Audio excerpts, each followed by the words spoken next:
Namaskar, welcome at English Study. I am Rekha Gupta. Ensure your selection with Focus 5. This is 10 question series. Please video को like और share करें and do not forget to subscribe the channel. Question number 1. Which work has been called by Shakespeare as the first year of my invention? Shakespeare से related ये video है. इस video में question है कि Shakespeare ने किस वर्क को कहा है the first year of my invention. Venus and Adonis. Venus and Adonis is a poem by Shakespeare. Shakespeare means he wrote it by himself and as himself. यहाँ पे जो शेक्सपियर ने कहा है कि the first year of my invention, इसका मतलब है कि ये वो वर्क है जिसको शेक्सपियर ने खुद लिखा है और अपने अकॉर्डिंग लिखा है. वीनस एंड एडोनिस जो है वो नरेटिव पोएम है, पब्लिश होता है 1593 में. 6 लाइन्स स्टेंजर्स है. ये आइम्बिक पेंटामीटर में लिखा गया है. ABABCC इसकी राइमिंग है, तो याद रखेंगे 6 लाइन्स की स्टेंजा है, आइम्बिक पेंटामीटर में है. एक्चुअली ज्यादातर आइम्बिक पेंटामीटर में ही शेक्सपियर ने लिखा है, तो ये भी आइम्बिक पेंटामीटर है और 6 लाइन्स में है, राइमिंग है ABABCC. Close connection between love and pain, passion relationship between immortal and mortal, human and mythology. तो मतलब ये सारी जो चीजें हैं आपके इस पोएम वीनस एंड एडोनिस का मेन थीम है, मेन पॉइंट से. वीनस एंड एडोनिस शेक्सपियर की लॉन्ग नरेटिव पोएम है. Question number 2. The character Ophelia and Gertrude appear in Shakespeare's play Hamlet. Hamlet से रिलेटेड क्वेश्चन है. हैमलेट में Ophelia और Gertrude नाम के कैरेक्टर्स हैं. The tragedy of Hamlet, Prince of Denmark, often shortened to Hamlet, famous tragedy. Hamlet Shakespeare के one of the 4 tragedies में से एक है और फेमस ट्रेजेडी है. ये सबसे लॉन्गेस्ट प्ले है शेक्सपियर की और इसका जो कंप्लीट टाइटल है वो है the tragedy of Hamlet, Prince of Denmark. Hamlet की जो 4 ट्रेजेडीज है उसे देख लीजिए. Hamlet, Othello, King Lear, Macbeth. ये 4 हैमलेट जो ट्रेजेडीज है शेक्सपियर के वो हैं. तो हैमलेट है, ओथेलो है, किंग लियर है, मैकबेथ है. और इनको सही ऑर्डर में भी पूछा जाता है, क्वेश्चंस जनरली पूछे जाते हैं कि हैमलेट की जो ट्रेजेडीज हैं, 4 ट्रेजेडीज हैं सॉरी शेक्सपियर के, उन 4 ट्रेजेडीज को क्या करना है, सही ऑर्डर में रखना है. तो सही ऑर्डर में रखने के लिए ये छोटा सा कोड, ये आप जो ट्रिक है इसे यूज कर सकते हैं. HOKM, हॉकम, ये जो ट्रिक है इसे फॉलो करके आप सही ऑर्डर में इसे रख सकते हैं. तो इससे क्या होता है कि सबसे पहले हैमलेट को लिखा था शेक्सपियर ने, देन ओथेलो को लिखा था, then King Lear, then Macbeth. तो याद रखेंगे हैमलेट क्या है, वन ऑफ द ट्रेजेडी है शेक्सपियर की और इसमें ओफेलिया और गर्ट्रूड नाम के कैरेक्टर्स जो है वो अपीयर होते हैं. Question number 3. Who has written the following lines, for fear of which hear this thou is unbred, or you were born was beauty's summer dead. Question is that कि यहाँ पे ये जो कोटेशन दिया हुआ है ये किसने लिखा है. तो this quotation is written by William Shakespeare. William Shakespeare ने लिखा है. ये इनकी सोनेट है, सोनेट से लिया गया ये लाइन है. सोनेट नंबर 104 है, फेयर यूथ सीक्वेंस वाले सोनेट है. Poet expresses his love towards a young man. तो पोएट क्या करती है, अपने फेयर यूथ यंग मैन जो इनके पैट्रन थे अर्ल ऑफ साउथहैम्पटन, उसके लिए अपना अफेक्शन यहाँ पे प्रेजेंट कर रहे हैं इस पोएम में, इस सोनेट में, सोनेट नंबर 104 में. सोनेट पब्लिश होता है 1609 में. तो शेक्सपियर के जो सोनेट है 104 ये कब पब्लिश होता है, 1609 में. इस सोनेट का जो टाइटल है उसे देख लीजिए, to me fair friend you never can be old. तो ये खूबसूरत सा टाइटल है सोनेट का. तो आप लोग देख रहे हैं कि जो सेंटेंस है कहां से लिया गया है, शेक्सपियर के सोनेट नंबर 104 से. Question number 4. Lysander is a character in a midnight's dream. यहाँ पे लिसेंडर नाम का एक कैरेक्टर है और पूछा जा रहा है कि वो कहां से लिया गया है. तो अ मिडनाइट्स ड्रीम में से लिया गया है. ये शेक्सपियर का वन ऑफ द प्ले है, याद रखेंगे अ मिडनाइट्स ड्रीम. किस तरह का प्ले है ये, कॉमेडी है, फैंटासी फिक्शन है. थीम इस प्ले की है लव.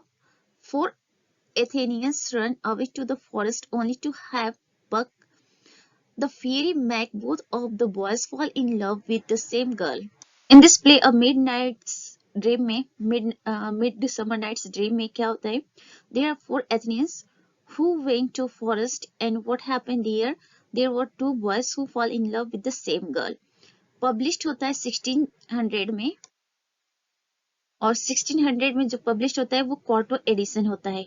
याद रखेंगे शेक्सपियर के जितने प्लेस हैं और सोनेट्स हैं वो कंप्लीटली टुगेदर पब्लिश्ड हुआ था फर्स्ट फोलियो में 1623 में, बट उसके पहले शेक्सपियर के कुछ वर्क्स जो हैं वो क्वार्टो एडिशन में भी पब्लिश्ड हो चुके हैं। तो इसीलिए जो मिडसमर नाइट्स ड्रीम है ये क्वार्टो एडिशन में 1600 में पब्लिश्ड हो चुका है, फिर लेटर ऑन फर्स्ट फोलियो में भी पब्लिश्ड होता है। अब मिडसमर नाइट्स ड्रीम में कुछ और कैरेक्टर्स यहाँ पे देख लेते हैं। हर्मिया, पक, ओबेरॉन, टाइटेनिया, निक बॉटम। तो ये कुछ इंपॉर्टेंट कैरेक्टर्स से अब मिडसमर नाइट्स ड्रीम में। जनरली कैरेक्टर और उनके प्ले पूछ लेते हैं, या कुछ इंपॉर्टेंट कैरेक्टर के बारे में भी पूछा जा सकता है कि ये कैरेक्टर कहाँ से लिए गए हैं, मैच करने के लिए भी दे सकता है। तो ये सारे फैक्ट्स आप लोग याद रखेंगे। Question number 5. In the classification of Shakespeare's plays, in which category does the Two Gentlemen of Verona come? Here is question that कि the Two Gentlemen of Verona Shakespeare के जो प्लेस हैं अगर उनको क्लासिफाई किया जाए तो ये प्ले किस कैटेगरी में आता है? तो ये प्ले जो है द अर्ली कॉमेडीज की कैटेगरी में आता है। मैं शेक्सपियर ने ट्रेजेडीज तो लिखे, ये कॉमेडीज भी लिखे हैं, तो ये शेक्सपियर के अर्ली कॉमेडीज है। जो लेटर कॉमेडीज है उसमें द टेम्पेस्ट वगैरह आएंगे, द विंटर टेल्स आएंगे, तो ये सब आएंगे, बट ये जो the two gentleman of Verona है ये अर्ली कॉमेडीज है। तो शेक्सपियर के जितने भी प्लेज है उसमें ट्रेजेडीज है, कॉमेडीज है, हिस्टोरिकल प्लेज है, साथ में जो रोमन प्लेज है मीन्स रोम को बिलोंग करने वाले प्लेज है, रोम से कनेक्टेड। तो ये सारे कैटेगरीज है, उसे आप लोग याद रखेंगे। क्वेश्चन पूछा जा सकता है कि किस कैटेगरीज में कौन से प्लेस आते हैं। The two gentleman of Verona publish होता है 1623 में फर्स्ट फोलियो में। ये एक पेस्टोरल स्टोरी है, a pastoral story about two young friends who travel to Milan. तो ये पेस्टोरल स्टोरी है जिसमें टू फ्रेंड्स की स्टोरी है, दोनों मिलन जाते हैं जहाँ पे उनको एडुकेट किया जाता है, उनको शिक्षा दी जाती है सो दैट कि वो एक अच्छी लाइफ स्टाइल वाली जो नेचर है वो प्रेजेंट कर सके, कोर्टली बिहेवियर प्रेजेंट कर सके। तो इस तरह का ये स्टोरी इस प्ले में। और जब उनको एडुकेट किया जाता है तो व्हाट हैपन, वो जेंटलमैन बन जाते हैं। That is why the title is the two gentleman of Verona. Question number 6. The characters Beatrice and Benedict appear in Shakespeare's plays Much Ado About Nothing. So here is two characters Beatrice and Benedict. Question is that कि ये दोनों character Shakespeare के किस play में देखने को मिलता है? Much Ado About Nothing में। Much Ado About Nothing किस तरह का प्ले है? शेक्सपियर का कॉमेडी है। कब लिखा गया था? 1598 to 99 के बीच में। पब्लिश होता है फर्स्ट फोलियो 1623 में। सेटिंग है इसकी मेसिना, इटली। शेक्सपियर के बहुत सारे प्लेस जो हैं इटली में भी सेट होते हैं, रोम में सेट होते हैं और इंग्लैंड में भी। शेक्सपियर का प्ले स्कॉटलैंड में भी सेट होता है, तो बताएंगे आप लोग कि स्कॉटलैंड में शेक्सपियर की कौन सी प्ले की सेटिंग है। थीम है love, confusion and nothing, means nothing वाली भी थीम इसमें देखने को मिलेगा मच एडो अबाउट नथिंग में। कोड देख लीजिए, एक सेंटेंस अच्छा सा है, thou and I are two words to woo peaceably. तो ये कोटेशन है मच एडो अबाउट नथिंग से, thou and I are two words to woo peaceably. तो ये कुछ इंपॉर्टेंट फैक्ट्स थे जिसको डिस्कस कर लिया गया है। मच एडो अबाउट नथिंग से शेक्सपियर का प्ले है। कैरेक्टर्स में है Beatrice and Benedict. Question number 7. Who called Shakespeare a Johannes factotum, a jack of all trades? तो ये जो नेगेटिव कमेंट है इसके ये कमेंट किसने किया है शेक्सपियर के लिए? तो that is only one person and Robert Greene. Robert Greene का ये कमेंट है। रॉबर्ट ग्रीन कौन है? आप सब लोग को बताया गया है कि रॉबर्ट ग्रीन कौन है, यूनिवर्सिटी वेट्स है। तो Robert Greene one of the university wits है और इसके बारे में प्रीवियस वीडियो में जिक्र किया गया है कि यूनिवर्सिटी वेट्स में कौन कौन से राइटर आते हैं। रॉबर्ट ग्रीन के साथ और भी 6 ऑथर हैं इसमें, तो उन 6 ऑथर के नाम आप लोग को बताना है, कमेंट बॉक्स में बताएंगे कि यूनिवर्सिटी वेट्स वाले दूसरे ऑथर्स कौन हैं। Robert Greene wrote a pamphlet, Wordsworth of Fate, in which he attacks on Shakespeare as an upstart crow, Johannes Factotum. तो here is Robert Greene, उनका एक पैम्पलेट है जिसका टाइटल है ग्रोड्सवर्थ ऑफ रीट, और इस पैम्पलेट में रॉबर्ट ग्रीन ने शेक्सपियर पे अटैक किया है और कुछ कमेंट किया है। कमेंट किया था एन अपस्टार्ट क्रोम, तो इसके बारे में तो सब लोग जानते हैं कि ये बात रॉबर्ट ग्रीन ने ही कही थी शेक्सपियर के लिए, बट रॉबर्ट ग्रीन ने कुछ और भी कहा था शेक्सपियर के लिए, दैट इज जोहानेस फैक्टोटम। तो याद रखेंगे ये दोनों कमेंट रॉबर्ट ग्रीन का शेक्सपियर के लिए है। रॉबर्ट ग्रीन यूनिवर्सिटी विट्स के अलावा शेक्सपियर के कंटेम्परेरी के रूप में भी जाने जाते हैं। रॉबर्ट ग्रीन से शेक्सपियर के कुछ प्लेस भी इन्फ्लुएंस्ड है, जिसके बारे में प्रीवियस वीडियो में डिस्कस किया जा चुका है। Question number 8. Who has written these lines? To wit, to wo, a merry note, why Gracie John doth kill the pot.